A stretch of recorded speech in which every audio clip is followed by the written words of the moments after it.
Um outro ponto que transtorno mental não é. Ter um transtorno mental não significa que a gente não tem fé.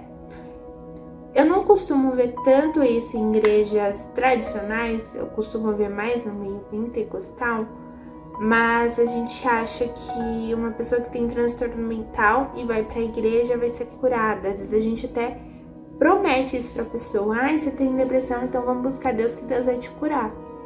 Mas a gente não tem uma certeza se Deus vai curar por uma via sobrenatural. E falando dessa forma, a gente até impede a pessoa de procurar o tratamento adequado. E não quer dizer que a pessoa não foi curada, que ela não tem fé. Às vezes a pessoa, como eu fui falando, tem um câncer, tem que fazer uma cirurgia, tem alguma coisa, ela faz o quê? Ela vai fazer a cirurgia, ela vai buscar o médico, ela vai fazer a químio, vai fazer o que for necessário. E ainda assim vai orar a Deus pedindo a cura.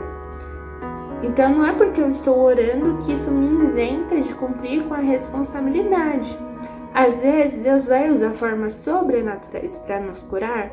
Sim, Ele tem todo o poder, toda a autoridade, Ele pode fazer o que Ele quiser. Mas às vezes não. Às vezes Ele vai permitir que a gente use os recursos dessa terra para que a gente tenha acesso à remissão dos sintomas. Então, um psicólogo é uma bênção de Deus, é uma graça de Deus nessa terra. O psiquiatra também, da mesma forma, porque a ciência é um conhecimento que Deus possibilitou aos seres humanos acessarem. Então, se a gente conseguiu conhecer coisas sobre nós, é porque Deus permitiu. E Ele usa os profissionais para a glória dele. Então, eu preciso buscar essa ajuda. Teve um caso de uma paciente que ela começou a tomar medicação, porque o caso dela estava bem grave, era necessária a psicoterapia mais a medicação. E os irmãos na igreja, e aí eram irmãos tradicionais mesmo, né? Começaram a falar que ela não tinha fé, que ela não acreditava em Deus, que ela precisava parar aquela medicação, que ela ia ficar dependente de medicação. Então as pessoas falam coisas que não tem nem conhecimento. Mas falavam que ela fica dependente de uma medicação para sempre, e isso poderia atrapalhar a vida dela. A paciente parou de tomar medicação por ouvir essas coisas, piorou o quadro dela, teve que voltar a tomar medicação porque não tinha outro jeito. E o tratamento que estava indo bem regrediu, foi lá para trás, a gente teve que começar tudo de novo. Olha o cansaço, o peso que traz para a vida da pessoa essas falas, sem conhecimento. Às vezes a gente nem conhece sobre as medicações, a gente tem aquele medo, mas a gente precisa conhecer. Os únicos medicamentos que dão dependência são medicamentos da linha de tarja preta.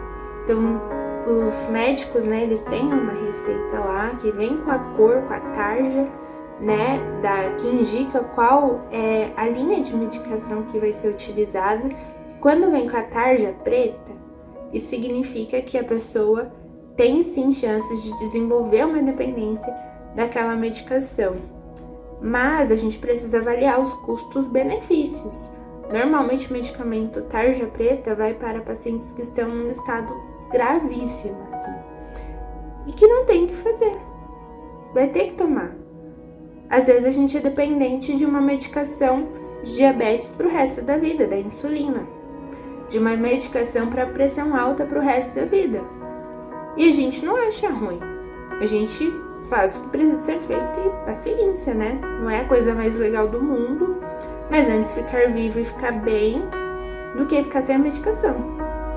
Por que que com o transtorno mental a gente acha que é um problema?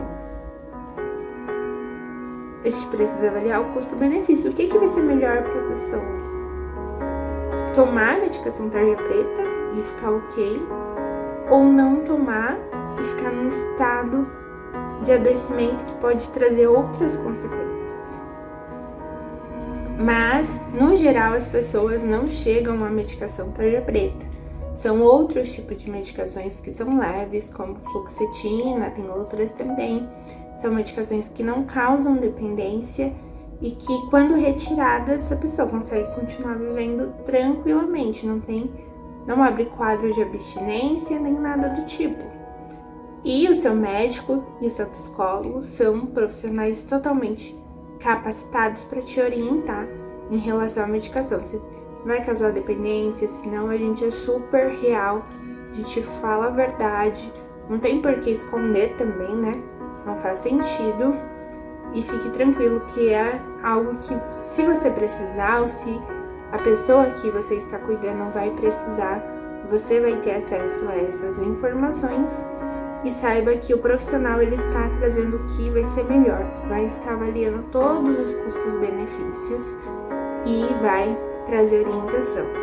E é uma coisa que a gente evita muito, essa questão da medicação. A gente não sai dando medicação, falar, gente, né? Porque normalmente as pessoas procuram primeiro o psicólogo e o psicólogo encaminha para o psiquiatra. Às vezes faz o caminho inverso também, vai para o psiquiatra encaminha para o psicólogo. Mas eu já encaminhei pacientes para o psiquiatra avaliou e não medicou. Eu achava que precisava de uma medicação, o psiquiatra achou que não. Tudo bem, acontece. Como eu também já avaliei casos que a pessoa achava que precisava de medicação e eu entendia que apenas a psicoterapia seria o suficiente, e realmente foi. Então é muito individual, é muito particular de cada um. Os profissionais vão entender o caso e, se são profissionais éticos e responsáveis, vão realmente ofertar o melhor para o paciente, tá bom? Então fiquem tranquilos em relação a isso. Tomar medicação não é falta de fé, fazer tratamento psicológico não é falta de fé, pelo contrário, né? Você está sendo agraciado por Deus com o conhecimento científico que Ele deixou nessa terra, certo?